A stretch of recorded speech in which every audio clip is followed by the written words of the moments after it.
It's showtime, folks. Absolute ass. Absolute ass. Blackhawks lose 3-2 to the San Jose Sharks in the heated rivalry matchup between Connor Bedard and Macklin Celebrini. This is a tough one, man. This is a tough one. Tank aside, this is a game I want to win. This is a game I want to win. I do not want to see that San Jose Sharks team in the playoffs, so I was hoping we could take this game away and kind of, damage their playoff chances there. So I wasn't really caring about the tank in this game, but unfortunately, we're not able to do so. Fun game nonetheless. Fun game nonetheless. These two teams are going to run the show for the next, for the foreseeable future, man. The Sharks are maybe a step further along right now than we are, but I don't think the gap is as far as people think. I don't think the gap is as far as people think. I think the reports of the Sharks rebuild being miles ahead of the Blackhawks, those reports are greatly exaggerated. I mean, not to cope, but I think if Celebrini and Smith were injured for a month and Bedard was healthy, I think the season probably would have gone a bit differently. But as Max Verstappen would say, it's always if, right? But no, Sharks take away the dub. Very important win for them for their playoff chances, right? This is definitely a very meaningful game for them at home, and they played well in this one. Hawks played well too. I thought the Hawks played a good game, not perfect by any stretch, but I thought they played well, and for a good portion of this game, I thought they were the better team. But the Sharks are more opportunistic there. Hawks maybe made one too many mistakes, giveaways in this game, and that was a difference in this one. But still a lot of good things to take away. Bedard point, 200 career points, which is good to see for him. Nazar had a great game. Friedel had a good game. The power play was great. So there's still a lot of positives to take away. Defense wasn't very good, but we'll get into it. Before we get into the actual game itself, here a few notes heading into the game. Spencer Knight in net for the Blackhawks. Alex Nedeljkovic in net for the Sharks. Interesting, they've been starting him more of late because of Skarov. He was hurt there for a bit, and he's kind of struggled a bit this season. So they've been riding Nedeljkovic more of late, right? Each of these games, every point matters to them at this stage, right? In the middle of a tight playoff race there.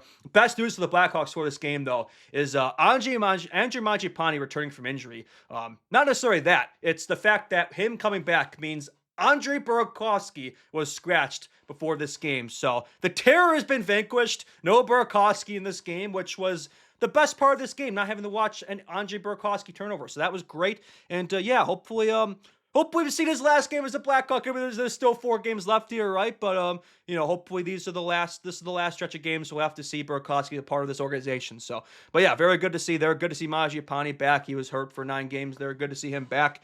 And like I said, Sharks in the playoff hunt. So it's a big game for their playoff race. Their Hawks are looking to play spoiler in this game, right? Big rivalry brewing between these two teams the last few seasons as they've both been rebuilding and are both starting to kind of slowly but surely come out of this rebuild. And this is the final road game of the season for the Hawks, right? 5 games left this year. This is the last road game of the season. The last 4 games we played at home with the UC. So looking then strong on the road. And Bedard at 199 points going to this game. So on the verge of a milestone there. But yeah, heading into the game itself, it was a very fast start to this game. The energy was very high in this one. You could tell on both teams. Both teams have quite a bit of speed, a lot of talent both ways. Both young teams, but I think both with a lot of talent. So it's a fun combination to watch, right? Not surprising this would wound up being a very cinematic, entertaining game, and it just gets you very excited because we'll get to watch this between these two teams for a very long time. So it's gonna be a lot of fun to watch. The rivalry is gonna be fun to watch, and there's gonna be a lot of great playoff series between these two teams. It definitely had that type of feel. This definitely had a playoff atmosphere type of game for sure. What I like too is the matchups. Bedard and Celebrini were a matchup against each other all game. I loved that. Also, Frundell and Misa were also matched up all night. So a lot of big matchups in this game, right? Also Nazar versus Will Smith as well. So there's a lot of matchups there, which is great to see. And because that's what you want to see. You want to see, the Hawks and Sharks best, going at it against each other, which is great to see on the ice. So you want to see Bedard and Celebrini out there at the same time, right? Great friends off the ice, rivals on the ice. And Frundell and Misa, both members of the 2025 draft class. Misa number 2 overall pick, Frundell number 3 overall pick, and obviously Bedard and Celebrini both number 1 overall picks. So good to see those matchups in this game. Celebrini took a penalty pretty early on in the game, which I love to see that. I love to see that, and I'm thinking it'd be great to see Bedard convert here while Celebrini's watching in the box, right? And the Hawks do convert. Bedard didn't have the goal, but he had the secondary assist, but he made this play happen, man. He was dancing around the Shark zone there, had the dangles, just the skill of his hands there was very impressive, his vision as well. He finds Frank Nazar, fires a shot on net. Nedeljkovic makes the initial save, but Ryan Donato is there to clean up the trash and gets the goal. 15 goals in the year for Ryan Donato. He's been a Sharks killer. 12 points his last 7 games against the Sharks. I don't know why Donato, he has 1 8 on his jersey, but when he plays the Sharks, he has 2 8s on his jersey and becomes Patrick Kane. Every time Donato plays the Sharks, he becomes prime Showtime for some reason. Wish he played that the rest of the season, but his totals from this year about half of last season. But anyway, that's a moot point. But yeah, good to see Bedard and Azar get points there. And yeah, that's 200 career points for Bedard, and he's done it in 215 games. What other Blackhawk got his 200th career point in his 215th game? Patrick Kane, man. That is impressive, man. That is incredibly impressive. For Connor Bedard through his first 3 seasons to equal the production of Patrick Kane is incredible. So for all the media talk of Bedard not living up to expectations, not living up to the hype, the Blackhawks have been a bottom 3 team his first 3 seasons in the National. He is playing with Twitch streamers, plumbers, and electricians, and he is equaling the production of Patrick Kane. And as we know, the 07 through 08 through 09 through 10 Blackhawks were much further along in the process, right? I mean, the Blackhawks in Patrick Kane's 3rd season, they won the Stanley Cup. Patrick Kane was playing with Jonathan Toews, Marian Hossa, Patrick Sharp, Duncan Keith, Brent Seabrook, go down the list. Bedard hasn't anything close to that so far. This year it's starting to change, right? He's starting to get that help, right? With Nazar, coming into his own and Anton Frundell coming into his own. He's starting to get more help there, right? And hopefully, depending on what happens in the draft, he'll have more help next year. And also, Cancer Lardis. Bedard's going to have more help. But for the most part, especially through his first 2 seasons, he definitely didn't have that, right? And so I think the fact that he's done that on much worse Blackhawks teams is very impressive. Yes, you could argue scoring is considerably higher today than it was in Patrick Kane's era. But I think it balances out, right? I think when you look at Bedard's line mates compared to Patrick Kane's line mates, you compare that with, the differences in scoring and the eras, I think those two about balance each other out. So very impressive from Bedard there. Very impressive from Bedard. You love to see it for him. Pookie, 200 career points. And Hawks carry the momentum forward, right? They get the initial lead in this game, which you like to see. You want to see him carry that forward. Frundell, silky mitts. He made this very nice deke on the Sharks defender there. Wasn't able to, quite drive the net there and finish the opportunity. But Frundell was buzzing this game, man. He had quite a few looks, quite a few chances. He brought in this one, man. I loved the way Frundell looked in this game. He was fantastic. What wasn't fantastic was the Hawks' defense. Too many turnovers in this game, too much sloppy play. The Sharks definitely took advantage there. You can't give a high-flying team like that those looks. So definitely, one too many errors from the Hawks D. Just some sloppy play from that regard, which I didn't love to see. You want to go off the boards, off the glass. You can't be throwing muffins off the middle of the ice and turn the puck over. The Sharks going to take advantage of that all day. The Sharks were relentless in the forecheck. They brought the energy in this game, right? We're definitely bearing down the Hawks defense. So that wasn't great. Later in the period, Connor Bedard himself takes a penalty. So he saw his friend Celebrini take a penalty there and was like, well, he did it, so I'm going to do it too. Sharks get a power play, but the Hawks do kill it off. Macklin, Celebrini in the power play, no match for Ilya Mikheyev. So, Hawks go in the second period up 1-0 and trying to keep the lead there. Second period underway.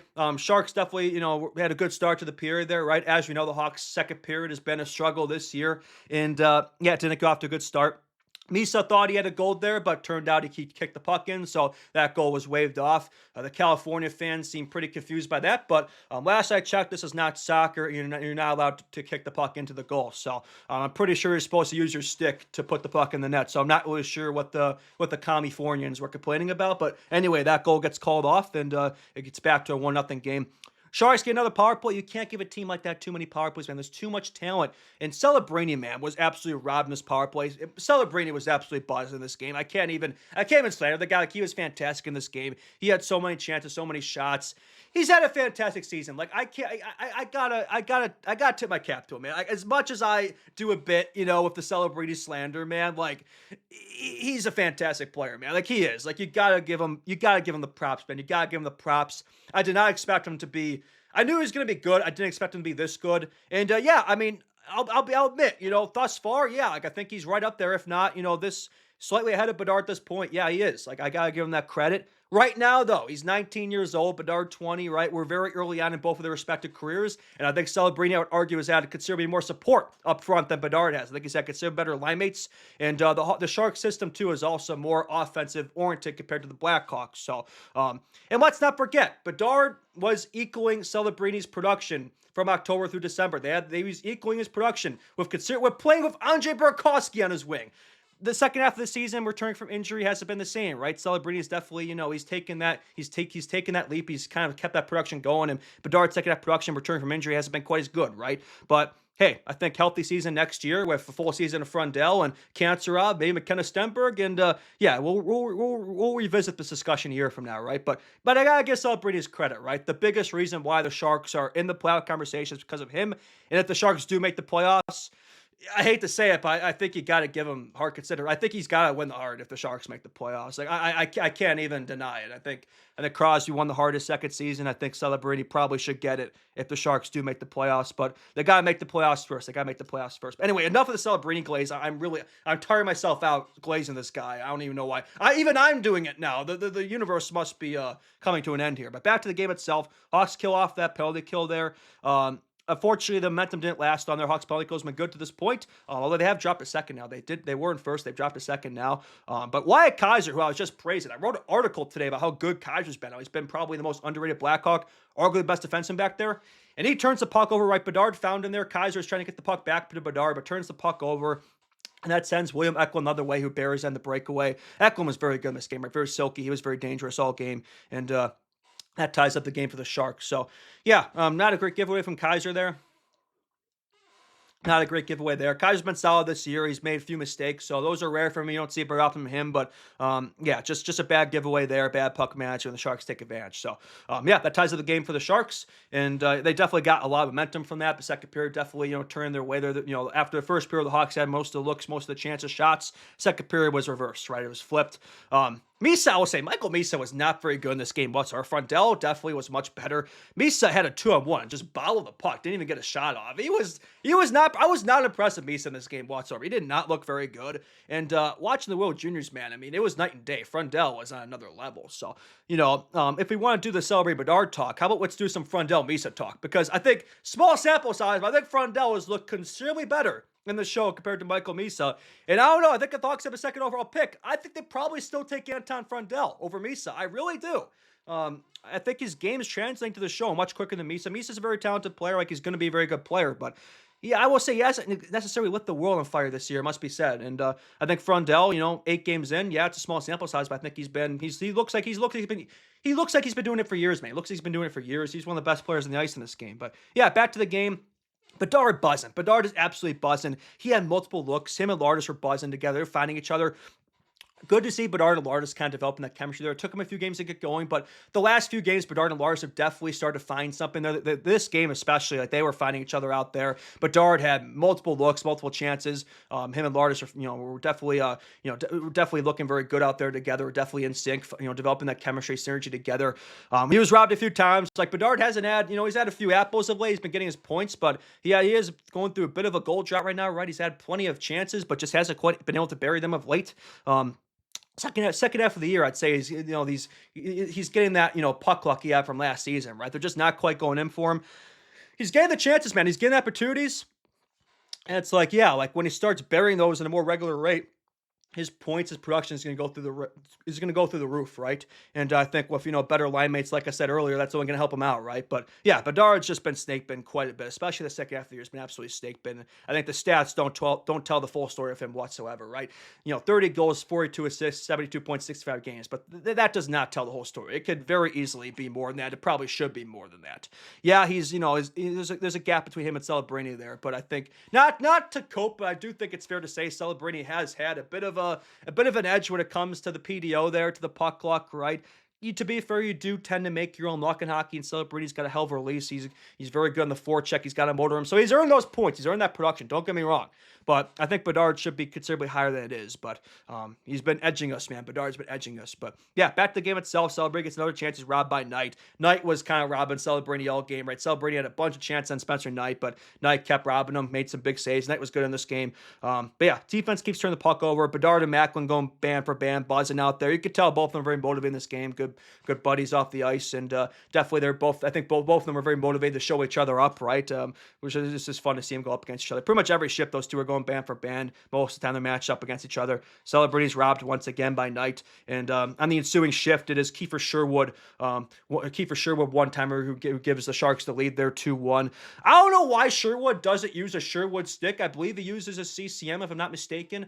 just a missed opportunity there by Sherwood, right? They got Bedsy, right? And they're making quite a bit of money with Bedard, obviously using the Sherwood. I kind of wish Bedard didn't use a Sherwood, Side note, I wish he used a Bauer like Patrick Kane Showtime. I think it's a stick. I think it's a stick, man. I think if Bedard was using a Bauer stick, he'd be having, 100 plus points like Celebrini right now, right? Yeah, I'm Mr. Conspiracy Theorist out here, but yeah, I mean, yeah, I don't know what Sherwood. That's a missed opportunity, man. I mean, his name is literally Kiefer Sherwood. Like, why are you not having that man use a Sherwood stick? Like the marketing opportunities there, the marketing opportunities there are gold. So I don't know what the Sharks are doing there. Definitely a missed opportunity there. But yeah, one timer there makes it 2-1 for the Sharks, and they keep the pressure on. They take the lead in this game. Typical second period for the Hawks, right? They had a great first period. In the second period, they look like a different team. We've seen it how many times this year? Plenty of times. So Hawks do get a power play late there. And this power play was absolutely fantastic. The best part of this game, the main takeaway from this game, isn't the scoreboard. It's, for me, how the Hawks power play looked in this game. That all four power play was buzzing. Bedard and Frundell had how many chances? Bedard, quarterback in the power plays, looked great there. He's facilitating very nicely to Nazar and Frundell. With those cross ice seam passes there as well. I think with Nazar and Frundell on the flanks, with the one-timers those two have, especially Frundell. Frundell had a bunch of one-timers. I think he had 6 shot attempts at one power play. He had a post, he had a crossbar. Frundell was edging that net on this power play. He was edging. He was ready to finish, man. He was ready to finish, man. It was right there, but just couldn't quite have the ending there. Couldn't quite get the happy ending from Frundell there. But yeah, that Hawks power play was absolutely fantastic. That's one of the best power plays I've ever seen that didn't score. That's not even exaggerating. Like, I don't know how they didn't. That Hawks power play in the second period did everything but score. It was that good. Sharks do kill it off, but man, it looked really good. I like you got Bedard quarterback in the power play. You got Nazar, Frundell, and then you got backdoor Burt. I like him down low there. He can get those rebounds, right? Get those screens, the deflections. The only guy in the power play could care less about is Tara Vinen. Like, he's kind of the polar bear in Arlington, Texas in the power play. Like, I don't really know what his role is there. He's kind of just, getting his cardio in out there. But yeah, I mean, I think if you throw Kancerov on that unit next year, or even bump Lardis up there, or hell, maybe, McKenna, Stenberg on there next year, that's going to be a dangerous power play if we keep running. Right? I don't know if this all forward thing's just an experiment to end the season. I don't know if we're going to run it next year, but I think the way it's looked, I wouldn't mind giving it some runway next year. So it was very good, but they do not score in the initial look there. Third period underway. Celebrini missed the net and a pretty high grade A chance there, right? Refs miss a high stick on Lardis. Lardis was high stick there early in the period. The refs completely miss it. Not to cope, but not a great ref game whatsoever. They missed quite a few calls in this game that should have gone the Hawks' way there. But I think Gary Bettman, he wants to see the Sharks in the playoffs. So the refs were told, let's miss those calls there. I'm coping. I'm delusion. But yeah, back to the game itself. Eklund remains dangerous. He was all over it in this one, and Sharks keep the pedal in the metal there, and it's Will Smith this time with assists from Graf, and unfortunately Celebrini gets an assist there as well. So both Bedard and Celebrini points in this game. Nice goal from Will Smith. It was a nice tic-tac-toe play there behind the back pass to find Smith there from Graf, and a Celebrini from the point kind of set that up. So yeah, Will Smith slaps the Hawks there, makes it 3-1, extends the Sharks to lead the 2. So yeah, Hawks now, they got to try to push back here, right down 2. They do say the 2-goal lead is most dangerous lead in hockey, so maybe this is what the Hawks need, right? Hawks get another power play shortly thereafter, and thankfully they were the right the wrongs of the first power play, right? That first power play did everything but score, had plenty of chances. This one, once again, had plenty of chances, and this time they score. Frank Nazar, get franked, baby, strikes with a one-timer on the power play. Beautiful goal from Nazar there, beautiful shot. He's been cooking through March and April. Frank Nazar has looked like October Frank Nazar, right? He had a bit of a midseason slog there, like Bedard had an injury, but I think late in the season, he's looked the way you'd expect Frank Nazar to look, right? He's been absolutely fantastic. He's been all over it. Frundell had an assist there as well, and Teravine had another assist. Good to see Frundell get a point as well. He deserves something, this game, the way he played, but yeah, good to see Nazar get a goal there. Multi-point game for Frank, right? Multi-point game for Frank. So yeah, suddenly it's a 3-2 game. The Hawks are within 1. And, we'll see. They have half the period here to try to tie it up, right? But good to see the Hawks power play convert. They definitely deserved a goal in the power play this game, the way it looked. But, yeah, I would say the last 10 minutes, though, is definitely mostly Sharks. They were killing us in the forecheck, right? We weren't able to get much going there. They're kind of all over us in this one. Not much time and space. Yet another opportunity there late. Unfortunately, he was robbed off a Sharks turnover there. This was about, a little over a minute left. I mean, if he buries that one, tie game, we go into overtime. But unfortunately, Frundell continues to edge the net in this one now to bury that one. But yeah, it was a good look nonetheless. Hawks then pull the goalie there late, about a minute or so left, minute 30 left. Refs miss a trip during this empty net exchange. About 30 seconds left. I believe it was Donato whose trip. They missed the trip. It was one of a few calls in this game that the Zebras missed there. But anyway, it was right in front of them too. But it is what it is there. Hawks had quite a few chances. Nazar looked like had an open net at one point, but yeah, Hawks had quite a few chances to tie the game up there late, but weren't able to do it. As we know, the Hawks, if the goalie pulled, it's rarely worked out. I think it's worked out once all year. Thankfully, this time they don't give up an empty netter. I was waiting for the Celebrini stat empty netter there late, but thankfully it didn't happen. But yeah, it wasn't enough. Sharks hang on for the 3-2 win. Big win for the playoff hopes there. They have 81 points, which I believe is tied for that second wild card spot there. So still a long way to go for them. And we do play one more time this year in the finale. So we didn't win this game, but hopefully we can win that one. And it would be very nice if the Sharks, last game of the season, if they had to win to make the playoffs, and we were the team to screw it up. So fine, you could take the game at San Jose for the finale in Chicago. We'll take that one and ruin your playoff chances, right? That would be nice. That would be nice. But yeah, Sharks win, makes it 1-1 the season series. We beat them in February, and that's it for this game, right? But no, fun game, right? Definitely, like I said, this game is a teaser trailer for the future, right? I think next season and beyond, I think the Hawks are gonna be right there with the Sharks, and I think it's gonna be a ton of fun to watch these teams duke it out for the next for the foreseeable future here. It's gonna be a lot of fun to watch. I think there's gonna be a lot of Western Conference playoff battles between these two teams. That's gonna be great. Bedard, Celebrini, Smith versus Nazar, Frondell versus Misa, Lepshinov versus Dickinson, Chernyshev versus Kantsarov. There's a lot of storylines to watch there, right? There's a lot of storylines, a lot of good matchups, and should be a lot of fun to watch, man. But yeah, that's all I got for this game. Hawks' next game is versus the Carolina Hurricanes on Tuesday, so days rest here, and back home at the UC on Tuesday. And the last 4 games of the year will be played at the United Center. No more road games. So the last road game of the year, no more road games.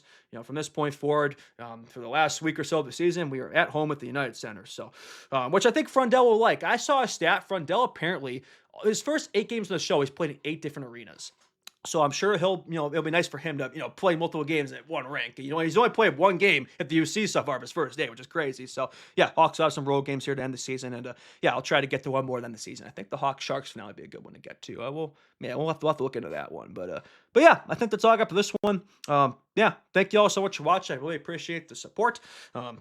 If you like this video, feel free to like it and subscribe to the channel, right? Support's been great of late. Really appreciate it a ton. And yeah, just trying to end the season strong here and keep cooking. Yeah, a lot to look forward to here. A lot to look forward to here. But fun game. And yeah, it's going to be a lot more fun games seeing these two teams in the future. So yeah, so I got for this one. Justin Lynch, Bjork Memes out. And we'll see you on the next one, baby. Bye-bye. Boop.